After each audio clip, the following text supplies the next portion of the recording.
Hi there and welcome back.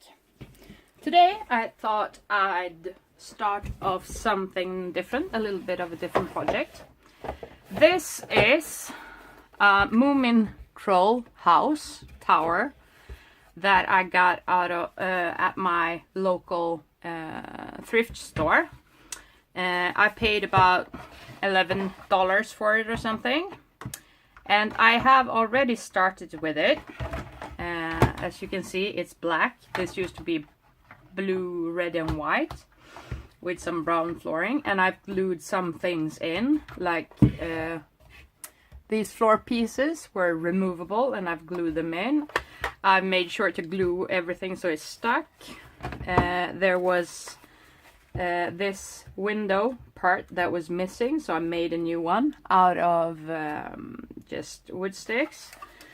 I've glued so everything is stuck that needs to be stuck, like these parts, and glued this together.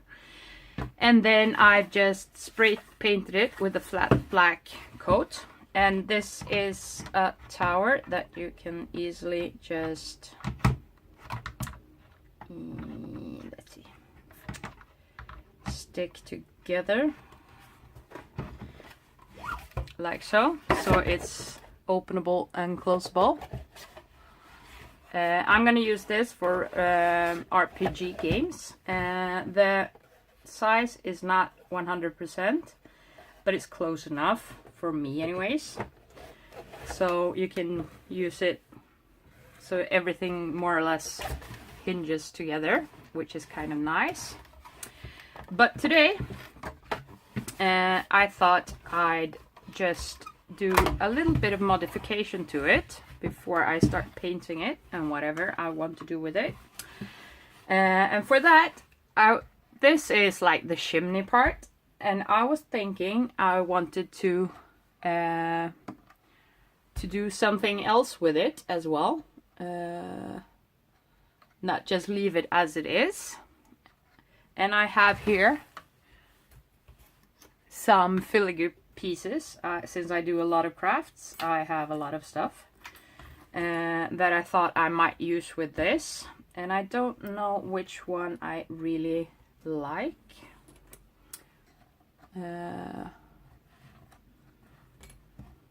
Because I can cut these apart to make them bendable, so let's start with that. If I can get some good thongs out, or tongs.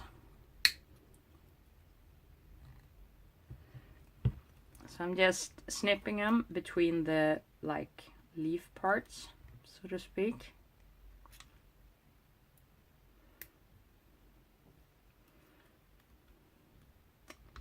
To get them to separate. And here you need to be careful because the edges will be sharp.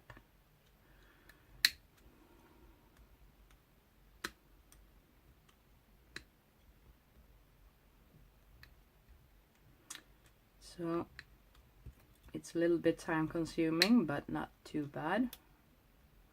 There's only like 6 places I need to cut. Almost done, 2 more to go.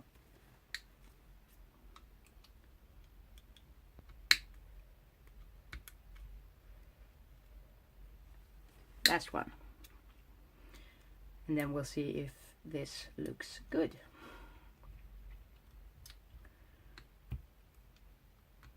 Because I want to make this a little bit whimsical in a way,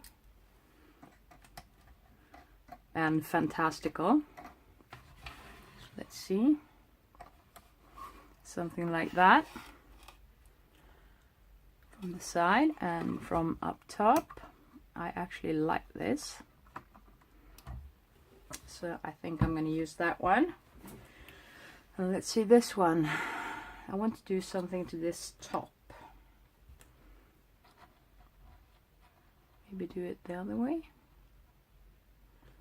Maybe do triple one.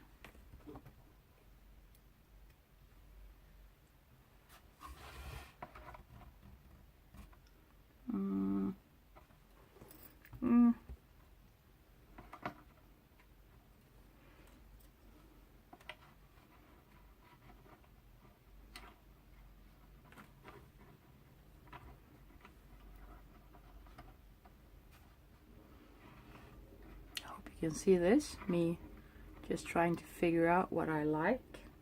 That is kind of cool actually.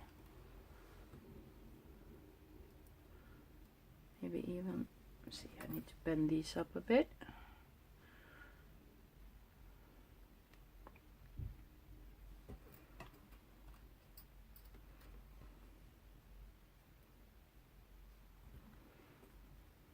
I'm gonna paint these as well.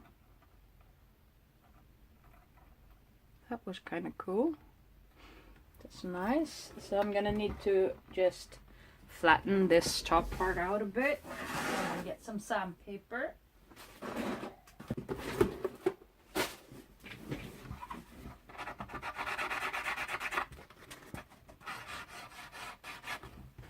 Use this one. This is just a nail file I'm using since it is a bit harder. Just to get some sort of a flatness to that tip, as you can see, I hope, so I can get more of a more glue points on it. Okay, so we've got that, and let's see, we need some good glue. Get the right type of glue out. Let's see, start with this one.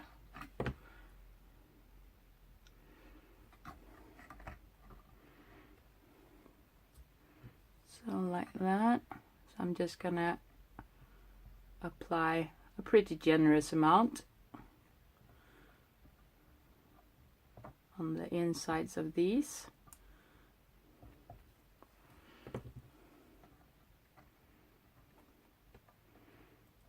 Press it down.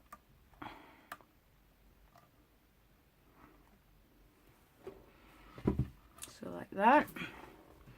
These ones I think I'm gonna glue together before. I'm gonna add some glue to that one.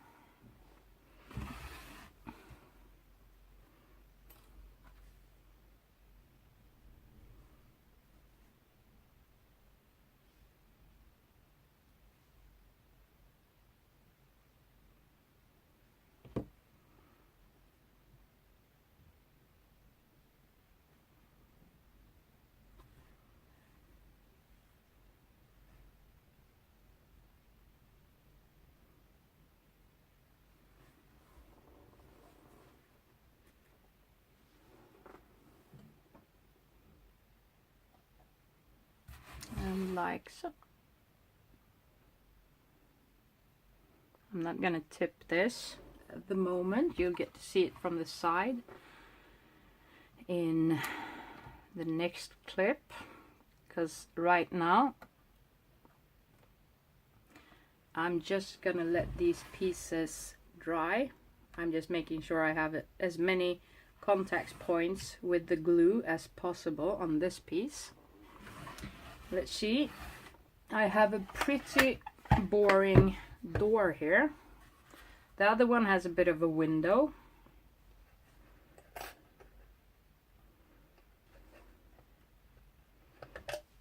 I'm gonna get some more decorative pieces.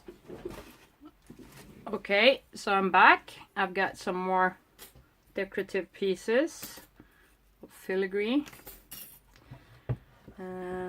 that I can use. Let's see, this will probably be too big. Would it be cool cut in half maybe? That could be really cool. See that? If you like cut it in half.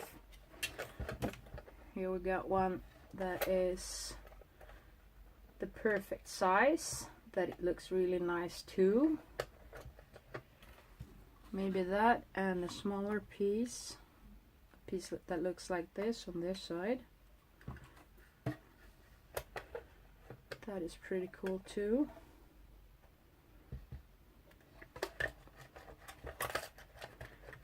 see if we have one of the, oh, that's way too big. This one? Nah. This one, corner piece. Not feeling it. Okay, last one to try out. That is pretty cool too. But I think I'm liking this one for over here.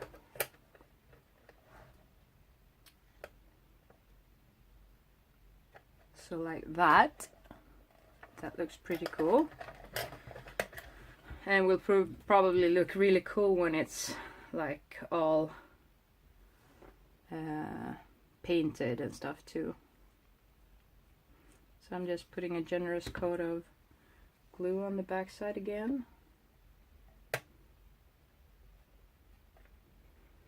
Sticking it down. Just gonna get some paper and wipe off the excess glue.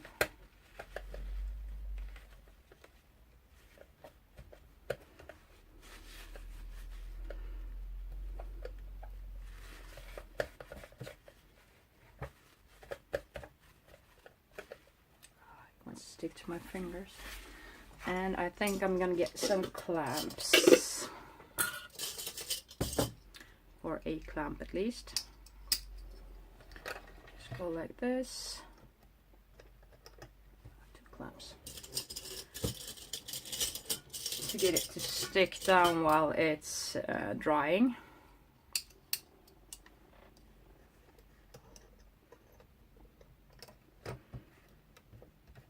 Like that. Let that dry. And on this one I think a small piece go. See if I can show you the door. And I'm thinking this might be cool. Maybe even like that. That is cool. It's hard showing you without tipping the top too much so it falls off.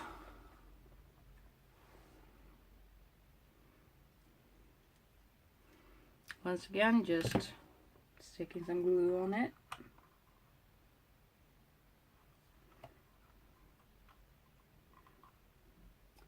Trying to center it.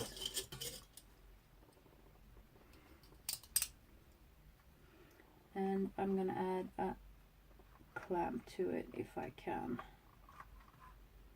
Yeah, good enough. So like that.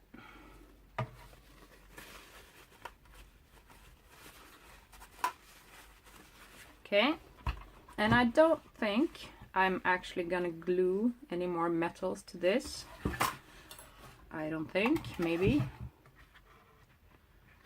I have a bit of a like windowsill here, and it used to be like a plastic ladder, but I don't want that ladder.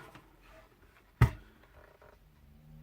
maybe this could be cool as like a little balcony type thing, and just gluing this piece onto it to have a like a semi rail.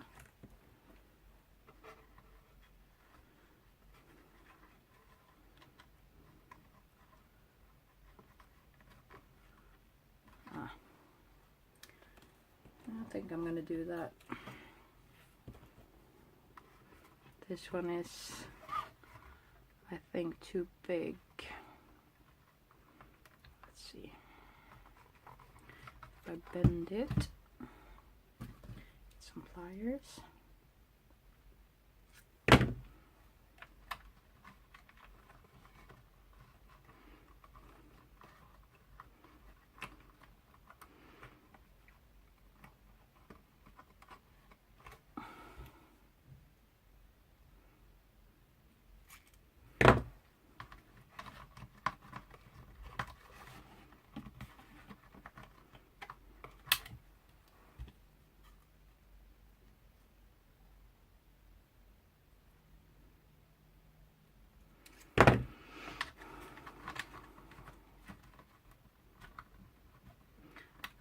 Is a bit too maybe like that. Oop. That is kind of cool. So have it, the railing jutting a bit outwards. That is kind of cool, I like it. See, I just need this piece to bend a bit straighter.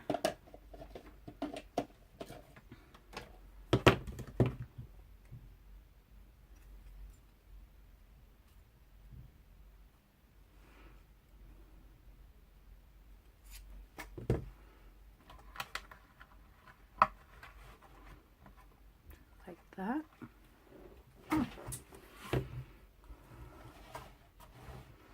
Like it. So okay, some more glue, and this will be the last thing I glue on this piece.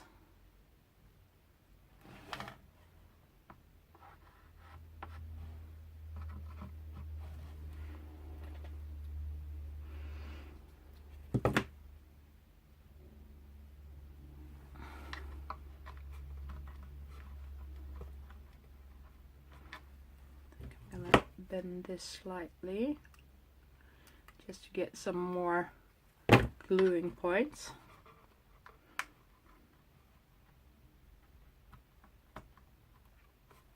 So like that.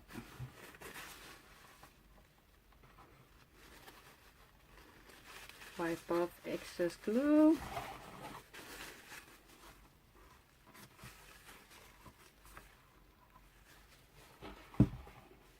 Like that.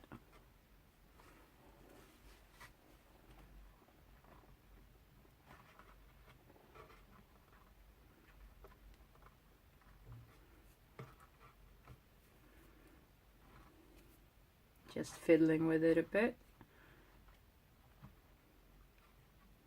to get it to sit a bit like I want it. And there you go, balcony piece that you might be able to fit the base of a figure in as well. So that's it for now. I'll continue with this build and try to remember to film all the steps I make in doing it. So I'll take you along on transforming this kids play thing to Dungeons and Dragons or role-playing game, miniature role-playing game prop. So that's all. See you in a bit. Okay, so it's been a couple of weeks since I started this project and I've just now gotten back to it. And I just thought I'd show you what I've done so far, which is just putting on a base coat of paint over the primer that I put on, or the spray paint I put on it, which wasn't even a primer, it's just spray paint. And what I've done is I put a brown coat over what I want to be looking like wood, a brown burnt umber coat. I want the roofing to be a copper paint, so I actually painted it in a burnt umber first over the black, and then painted copper paint over that. And this is just different kinds of acrylic paint, mostly using heavy body acrylics actually, and it's drying really nice. When this is completely done, I'm gonna fix it with some matte clear coat. The black parts are still just the lacquer or the spray paint I used, because I'm thinking I'm gonna do them in like an cast iron or something like that. But I want to dry brush everything else before I do that finishing step on it. So this is just the porch part of the build. And here we have, see if you can see it, the inside of the tower, which is stone floor on the bottom, wood floors on the other stories, and it's wood on the outside, but I'm gonna paint it stone on the inside, just because I can and because I want to. I'm thinking I'm gonna make this into some sort of wizard tower or something, just for the fun of it, and use it mostly to display figures in, actually. But a wizard would probably be crazy enough to, or evil enough or something, to show something being wood when it's in fact stone, just for fun. So it's gray mostly inside, except for the floorings. The outside, as you can see, is the burnt umber, except for the windows and the doors that I put in craft paint with the color walnut to make it different. And all these window things will be cast iron or something of the kind. I think I'm gonna make all the decorative pieces a copper. But I'm gonna make iron banding on the door and the door frame. And as I showed you, the bigger windows open up. The smaller windows do not. I'll show you this piece. So that is how far I have gotten on this piece. So the next step will be me, when I have dry brushed and aged the copper, and maybe painted the base layers on the cast iron and stuff, because I'm gonna dry brush the wood probably in 3 layers or something, and the stone work I'm gonna stipple with sponges on the inside for the stone, and I'll probably put some washes on this. But I'll be back when I've come to the next step and show you how it's gone. See you in a bit. Bye. Okay, so I'm back, and I thought I'd show you what I'm actually doing when it comes to the sponging. Dry brushing, I think there's tons of videos you can check out to see that. On my palette here, I have some paint, and I have a moist sponge, or a piece of a sponge. And I'm just going in, let me show you, and getting some paint, making sure I'm trying to make it even, dabbing it off if I think it's too much. And I start on the underside of my roof, because it doesn't matter very much if it's a bit too much, or underside of my floorings, if it's too much paint. And I'm just sponging it on, and this is just the first layer, so it looks a bit strange, but I'm gonna add darker shades, lighter shades, some with maybe some browns in them or something, to make it a varied color. I'm also, and it's really hard to show, but I'm also making sure I'm going to the edge of the wood. I always start when I'm doing like texturing and stuff, I make sure that I'm doing it with the hardest to reach parts, or when I'm doing painting and stuff first, just so I can go back and put a base coat back where there has smeared paint that shouldn't be there, that like it does on the wood parts here. And I don't mind that some places are more paint, some places are less paint. That's to what way I want it. And it's really hard doing this with the wrong hand too. But so I do something like that. I'm just gonna keep layering and layering until I get the results I want. Okay, see you in a bit. Bye. Okay, so I have done all my acrylic color layering, dry brushing and so on. And if you can see, this is the inside of the what I made stone walls, and this is about 3 layers of sponging.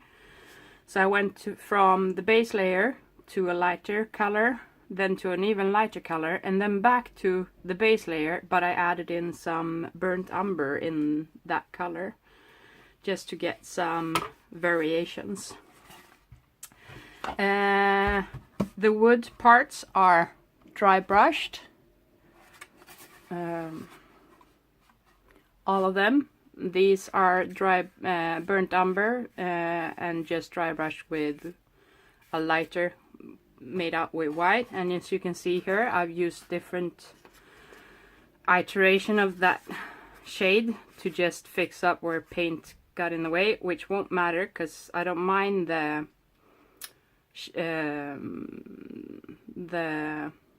color shifting, because I'm gonna wash all of this, which is my next step. I have made using a dark anthracite color and dry brushed it up with a lighter anthracite, so like gunmetal, on all the things I wanted metal. I put copper, as you saw in last clip, and I put on a layer of light teal that I then wiped off most of it, and then I went back on it. So I just got it in the cracks when I wiped it out, and then I went back with it with a brush and just patted it off with a piece of paper to get the tarnished copper look, which I think is pretty cool. And I added some copper detailing, which I put some of the light teal colors as well. So my next step is gonna be making some washes, or using some washes. I have one that I have left from making my modular roads, and this is a pretty gray one that I will be using for the stones. I might lighten it up a bit. And then using some inks, I'm gonna use burnt sienna transparent and a raw umber transparent and a sepia ink, and mix them with water and some glazing medium for all the wood parts. And since the base colors of the wood parts are different colors, it's gonna make different color shifts. So that's my plan, and I might go over this with a green or a brown wash. I haven't decided yet, to tarnish it up a bit. I'm gonna try some on the underside of this just to see how it looks, if it messes up the look too much. But that's what my next step is, so I'll do that and I'll be back. Okay, so I'm done. My buildings are finished as far as I'm gonna take them now. I have put washes over everything. There is the black wash is over the metal and over the stonework, and I put a black wash and the brown wash I made for the wood over the copper roof, which I thought worked out pretty nicely, made it look worn and old.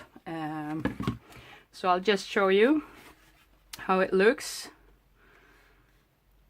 If you can see.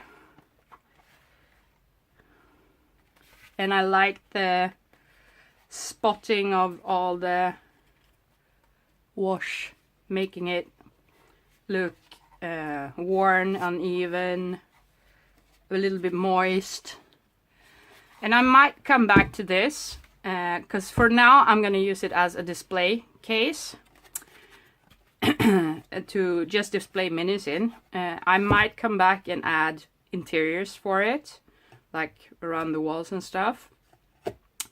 If I do that, I'll come back and update you in another video. But I'm actually pretty happy with it. I think it turned out nice.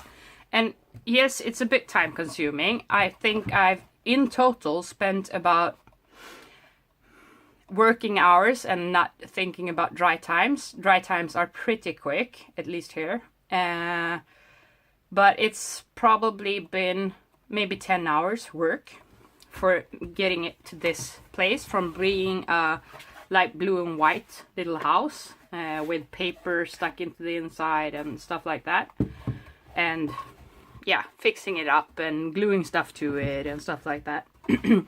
But it's really easy to take something like this that was a cheap secondhand kid's toy and doing it, making it so it becomes something totally different that you can use in your games or for display purposes. So when it is completely sealed, this is what you have, which I find pretty cool. And then you open it up, and since it's painted, it's sticking a little bit and it's not 100% cured, the paint. This is what you have. So that's it. I'm gonna spray varnish this with a matte coat of matte clear coat, just to get some more durability on the paint and stuff. And that's it. And I'm not gonna show you that because it's gonna look mostly the same. But I thank you for watching. I hope you get inspired, and I hope you have an awesome day. Bye.